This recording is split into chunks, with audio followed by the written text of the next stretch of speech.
আজকে পাকা আম দিয়ে দারুণ স্বাদের একটা মিষ্টি রেসিপি আপনাদের সাথে শেয়ার করব। এটা দোকানের কেনা মিষ্টির থেকে অনেক বেশি সুস্বাদু। আপনাদের বানিয়ে দেখাবো পাকা আমের কালাকাঁদ। সোনালী কিচেনে আপনাদের সবাইকে স্বাগত জানাই। আশা করি আপনারা খুবই ভালো আছেন। দেখে নেওয়া যাক আজকে আমার বানানো জামাই ষষ্ঠী স্পেশাল কালাকাঁদ মিষ্টির এই রেসিপিটি।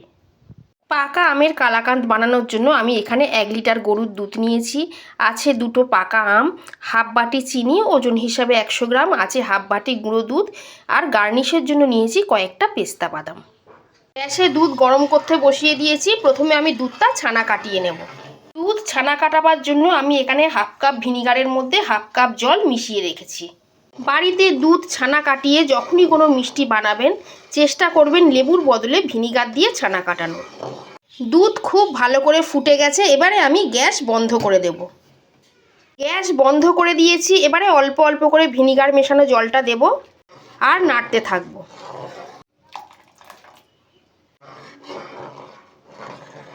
গ্যাস জ্বালা অবস্থায় দুধের মধ্যে কিন্তু ভিনিগার ব্যবহার করবেন না, তাহলে কিন্তু ছানা শক্ত হয়ে যাবে। গ্যাস বন্ধ করে তবেই কিন্তু ভিনিগার মেশানো জলটা দুধের মধ্যে ব্যবহার করবেন। একটা ছাঁকনির মধ্যে দিয়ে ছানাটা জল ঝরিয়ে নেব। ছানাটা জল ঝরে গিয়ে একটু ঠান্ডা হোক, ততক্ষণ আমি আমটা কেটে নেব। খোসা ছাড়িয়ে আমের পাল্পটা বার করে নেব। আম কেটে মিক্সির জারের মধ্যে নিয়ে নিয়েছি। এবারে এটা একটা পেস্ট বানিয়ে নেব। আম পেস্ট বানিয়ে নিয়েছি।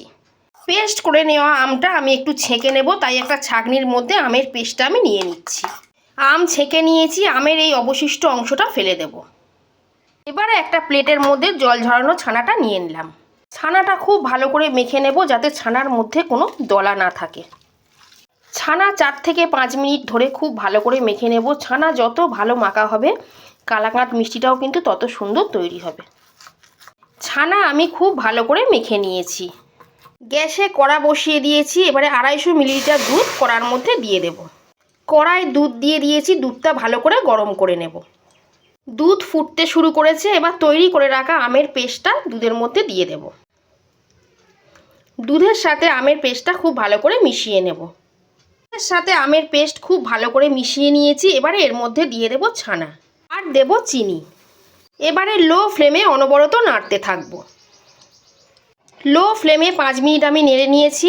এবারে এর মধ্যে দিয়ে দেব গুঁড়ো দুধ। গুঁড়ো দুধ ব্যবহার করলে কালাকাঁদ মিষ্টিটা কিন্তু খেতে খুব সুন্দর লাগে।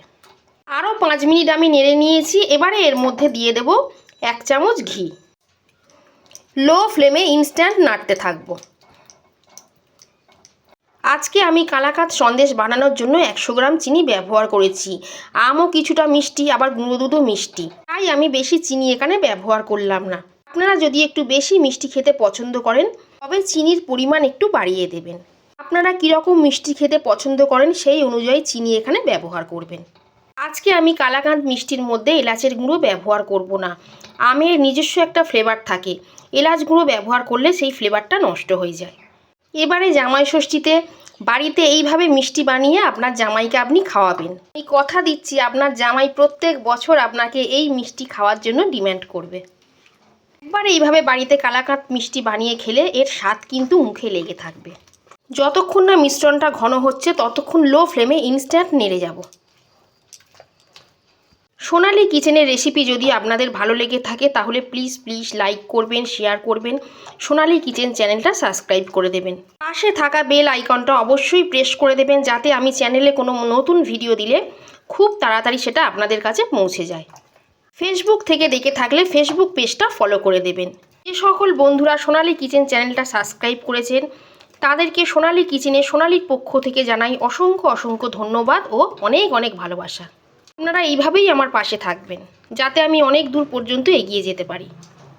মিষ্টি বানানোর জন্য ডো একদম রেডি। এবারে আমি গ্যাস বন্ধ করে দেব। মিষ্টিটা সেট করার জন্য আমি একটা চৌকো বাক্স নিয়েছি। আপনাদের কাছে স্টিলের কোনো চৌকো টিফিন বক্স, কোনো চৌকো পাত্র থাকলে আপনারা সেটাও ব্যবহার করতে পারেন। এবারে এর মধ্যে একটা খাতার সাদা কাগজ পেতে নেব। আপনাদের কাছে যদি বাটার পেপার থাকে আপনারা বাটার পেপারও ব্যবহার করতে পারেন। আজকে আমার কাছে বাটার পেপার নেই, তাই আমি খাতার কাগজ কেটে নিয়েছি। কাগজের ওপরে একটু ঘি ব্রাশ করে নেব। খুব ভালো করে ঘি ব্রাশ করে নিয়েছি। এবারে ডোটা বাক্সের মধ্যে দিয়ে দেব। খুব ভালো করে সমান করে চারদিক ছড়িয়ে দেব। ডোটা খুব ভালো করে চারদিকে ছড়িয়ে দিয়েছি। এবারে এটা রুম টেম্পারেচারে 2 ঘন্টা রেখে দেবো ভালো করে সেট হওয়ার জন্য। আপনারা চাইলে এটা ফ্রিজেও রাখতে পারেন। 2 ঘন্টা পর ফিরে এসে আপনাদের এটা কেটে আমি দেখাবো। 2 ঘন্টা পর ফিরে এলাম, খুব ভালো ঠান্ডা হয়ে গেছে। এবারে এটা একটা প্লেটে আমি খালি করে নেব। ওপর দিয়ে একটু পেস্তা বাদাম কুচি দিয়ে গার্নিশ করে দেব। ওপরে পেস্তা বাদাম দিয়ে আমি গার্নিশ করে দিয়েছি। এবারে কালাকাঁদের শেপে কেটে নেব। আশা করি বাড়িতে বানানো পাকা আম দিয়ে কালাকাঁদ মিষ্টি রেসিপিটি আপনাদের খুবই ভালো লেগেছে। আপনারা বাড়িতে বানিয়ে কমেন্ট করে আমাকে অবশ্যই জানাবেন আপনাদের কেমন লাগলো। আজকের মতো এই পর্যন্তই। সবাই খুব ভালো থাকবেন, সুস্থ থাকবেন। ধন্যবাদ।